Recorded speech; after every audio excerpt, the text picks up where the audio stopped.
Hello दोस्तों, स्वागत है आप लोगों का हमारे इस YouTube चैनल में। अगर आप हमारे YouTube चैनल में नए हैं तो सब्सक्राइब करें और बेल आइकन को भी दबाएं। तो चलिए स्टार्ट करते हैं।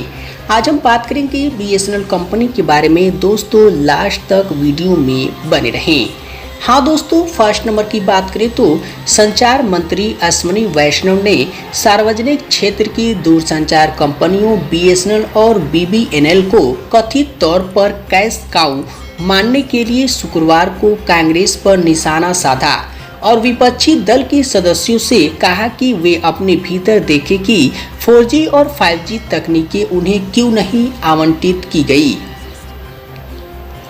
दोस्तों BSNL राज्यसभा में प्रश्नकाल के दौरान पूरक प्रश्नों का उत्तर देते हुए वैष्णव ने कहा कि BSNL और BBNL का आपस में विलय हो गया है और दोस्तों उनके द्वारा बनाया जा रहा संयुक्त नेटवर्क हर महीने गांव में 1 लाख से अधिक कनेक्शन जोड़ने में मदद कर रहा है। दोस्तों मंत्री ने सदन को बताया BSNL और BBNL का संयुक्त नेटवर्क हर महीने 1 लाख से अधिक घरेलू कनेक्शन जोड़ रहा है, जो दोस्तों अच्छी बैंडविड्थ और अच्छी कनेक्टिविटी प्रदान करता है। आज इन कनेक्शनों में डेटा की खपत प्रति माह 120 GB के करीब है।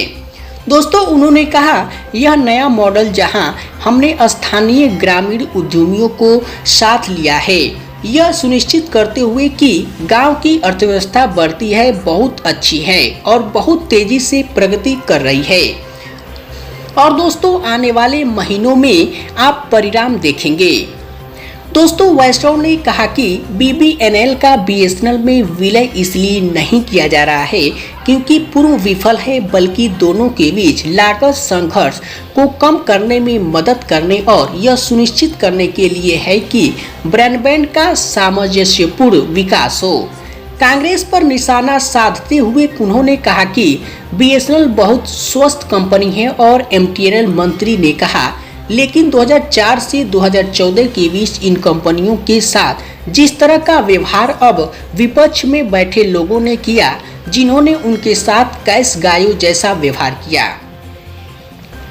जिस तरह से इन कंपनियों को नष्ट किया गया, उनके कई उदाहरण हैं। कहा 2019 में 70,000 करोड़ रुपए का पहला पैकेज BSNL को दिया गया था और यह परिचालन लाभ में आया था। दोस्तों उन्होंने कहा जुलाई में BSNL को 1.64 लाख करोड़ रुपए का एक और पैकेज दिया गया था और यह बहुत महत्वपूर्ण है। दोस्तों वैष्णव ने कहा कि भारत पहले दूरसंचार क्षेत्र में नवीनतम तकनीकों के लिए विदेशों पर निर्भर था, लेकिन अब ये कंपनियां जल्द ही 4G और 5G शुरू करेगी। उन्होंने कहा वे दिन गए जब आप PSU कंपनियों को अलग तरह से देखते थे, आज वे विकसित हो रहे हैं और बढ़ रहे हैं। दोस्तों मंत्री ने कहा कि BBNL और BSNL को मिलाकर 15 लाख किलोमीटर का एकीकृत नेटवर्क बनाया गया है।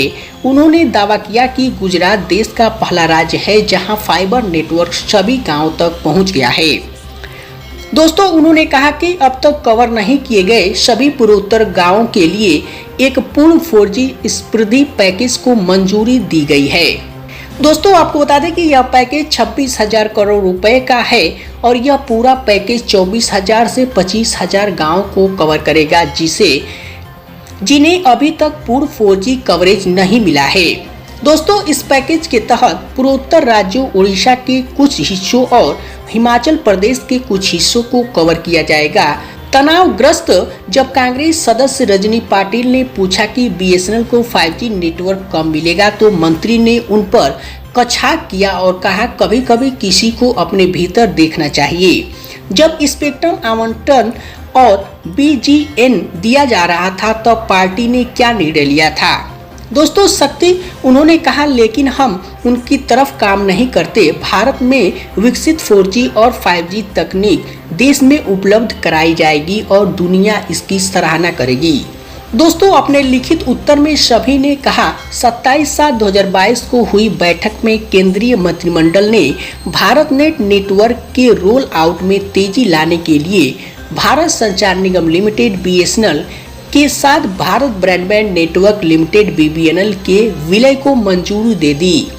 दोस्तों लगभग 6 लाख गांव भारत नेट को universal service aggregation fund USOF द्वारा वित्त पोषित किया जाना जारी रहेगा।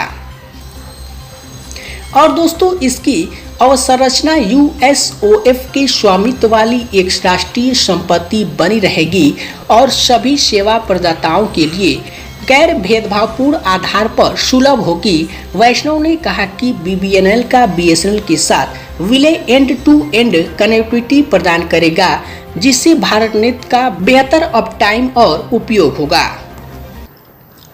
दोस्तों, आप लोगों को ये वीडियो कैसा लगा कमेंट में बताएं। आई होप ये वीडियो आप लोगों को पसंद आया होगा। अगर आपको ये वीडियो अच्छा लगे तो लाइक शेयर जरूर करें। तो दोस्तों, मेरा